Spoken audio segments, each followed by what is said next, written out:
तो इस वीडियो में हम लोग देखने वाले हैं हिंदी पद के विकास का संक्षिप्त परिचय के बहुविकल्पीय प्रश्नों को। तो यहाँ पे हम लोग देख सकते हैं, पहला प्रश्न है कि रसखान किस काल के किस शाखा के कवि है। तो रसखान जो है भक्ति काल के सगुण भक्ति शाखा के जो है कवि हैं। इसके बाद से देख सकते हैं सारंगधर रचनाकार है, किसके रचनाकार हैं, तो हमीर रासों के रचनाकार सारंगधर है। इसके बाद से निम्न में से रीति काल की काल अवधि कब से कब तक मानी जाती है। तो रीति काल की काल अवधि 1643 से 1843 ईस्वी तक मानी जाती है। अब इसके बाद से है निम्न में से रीति काल की प्रमुख प्रवृत्तियां विशेषताएं कौन सी है। तो रीति काल की प्रमुख प्रवृत्तियां और विशेषताएं क्या है, श्रृंगार रस की प्रधानता और काव्य में कला पक्ष की प्रधानता, यानी कि ये दोनों क और ख दोनों होंगे। इसके बाद से रीति मुक्त काव्य धारा के दो कवियों के नाम लिखिए। तो इसका जो है विकल्प आपका जो है दोनों सही है, क और ख, ठीक है ना, बोधा ठाकुर और घनानंद, ठीक है। इसके बाद से है ललित ललाम के रचयिता कौन है। ललित ललाम के रचयिता कौन है, तो मतीराम है। कौन है, तो मतीराम है। इसके बाद से देखिए छात्रसाल दशक के रचनाकार हैं।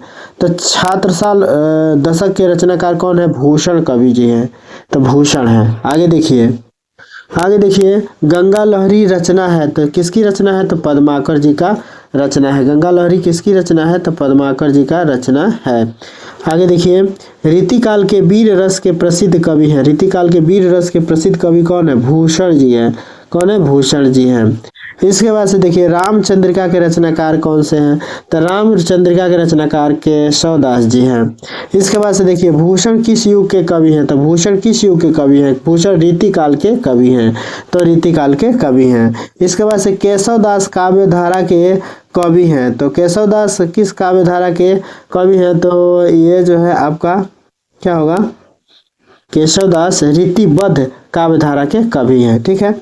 इसके बाद देखिए काव्य की प्रवृत्तियां एवं रचना शैली के आधार पर रीतिकाल की कितनी धाराएं जो है स्वीकार की गई हैं। तो इसके आधार पर जो रीतिकाल की 3 धाराएं स्वीकार की गई हैं। इसके बाद से देखिए घनानंद किस काव्य धारा के कवि हैं। तो घनानंद रीति मुक्त काव्य धारा के कवि हैं। घनानंद रीति मुक्त काव्य धारा के कवि हैं। इसके बाद से अगला देखिए पद्माभरण के रचयिता कौन है। पद्माभरण के रचयिता कौन है, तो इसके जो है रचयिता पद्माभरण के रचयिता पद्माकर जी हैं, ठीक है।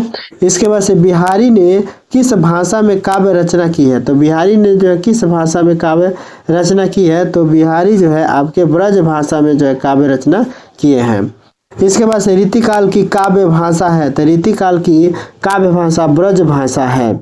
इसके बाद से देखिए कवि भूषण की रचना नहीं है। तो कवि भूषण की रचना रामचंद्रिका नहीं है। कौन सी नहीं है, रामचंद्रिका नहीं है। इसके बाद से देखिए रीतिबद्ध काव्य धारा के कवि हैं। तो रीतिबद्ध काव्य धारा के कवि केशवदास जी हैं, ठीक है।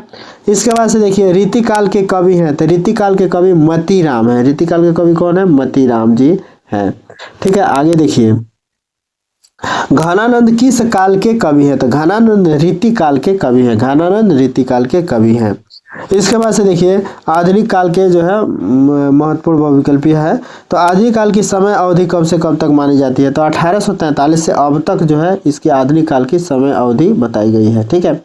इसके बाद से देखिए निम्न में से प्रयोगवाद की 2 प्रमुख विशेषताएं कौन सी है। तो प्रयोगवाद की 2 प्रमुख विशेषताएं क्या हैं, घोर व्यक्तिकता और यथार्थवादी दृष्टिकोण। ये दोनों ऑप्शन सही हैं, ठीक है। तो ये थे आज के महत्वपूर्ण बहुविकल्पीय प्रश्न। फिर कल देखा जाएगा बाकी के